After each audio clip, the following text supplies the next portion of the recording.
Hey everyone, Elmonius here, back at it again with another video. Today we have this exotic integral that was inside of Ramanujan's first notebook. It was a book by Bruce Burnt where he evaluated most of the notes that Ramanujan had. You should definitely check it out. I'll put in the description below. So, what we're going to do to evaluate this, we're going to utilize the master theorem.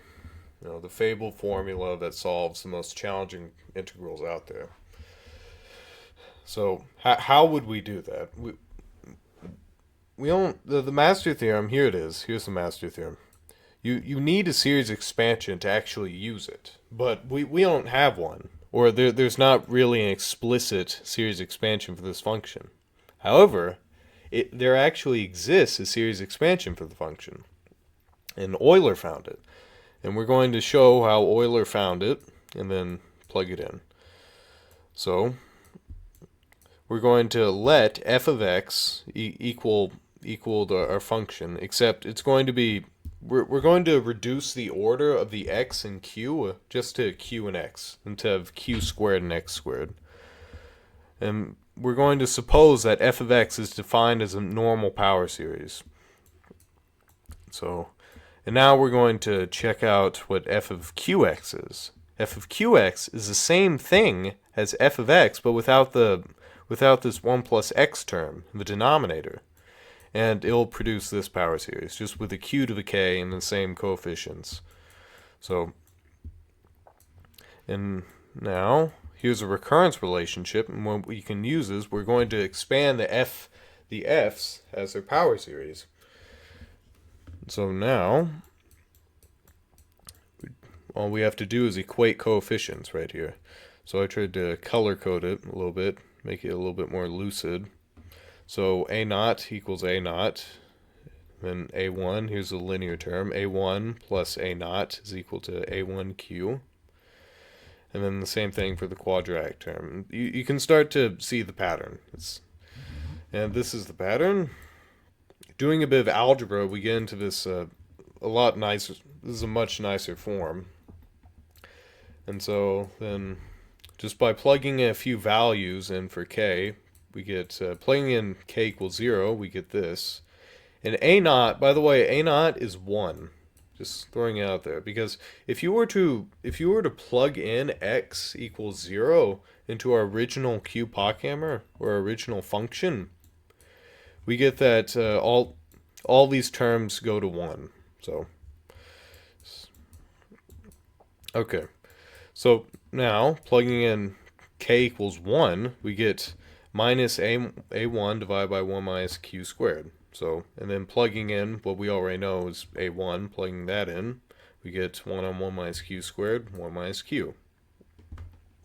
And just repeating this process once more, doing the same thing.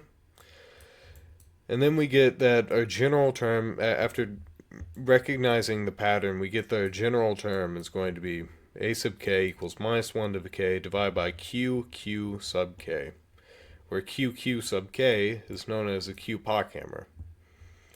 So the Q pockhammer is defined as a product, just this product right here. Okay, now that we have the series expansion for our function right here, we're going to expand it and then integrate.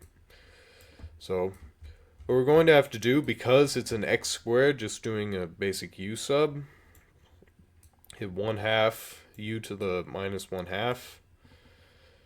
And so now applying the master theorem, let all the k's, add 1 to the monomial right here, add 1 to the power of the monomial, and then let k equal negative that. Which is kind of complex, but it'll produce, it'll produce this. So then what we're going to do is, because the only form that we have are of our original Q pockhammer, you can't really plug any fractional values into it. It's only defined for integers. So we're going to have to expand the definition of it. And there's a really cute way to do that, which is this. Here's a little theorem for Q pockhammers. What you can do is you can expand just a normal q poch hammer out to infinity, and then divide it by one of a q to the n inside the x term. And then all these terms tend to cancel out. It produces the same thing as a normal q poch hammer sub n, which is pretty interesting. And actually, yeah, now this is actually valid for fractional values, the n. So just gonna plug that in. And we get this. And Gauss found that this is equal to this, which where these powers are the triangular numbers. So finally we get that. Let me scroll down there. Finally, we get that this exotic integral is equal to pi on 2 times 1 plus q to the triangular numbers off to infinity, for the absolute value of q is less than 1. Because if q is greater than 1, then everything diverges really quickly.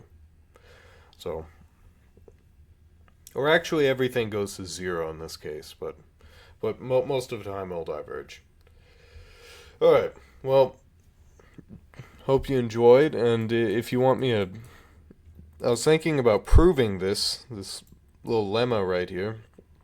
I might make a proof on that, which is pretty interesting. Use a Jacobi triple product. But if you enjoy content like this, be sure to subscribe, and I'll see you in the next one.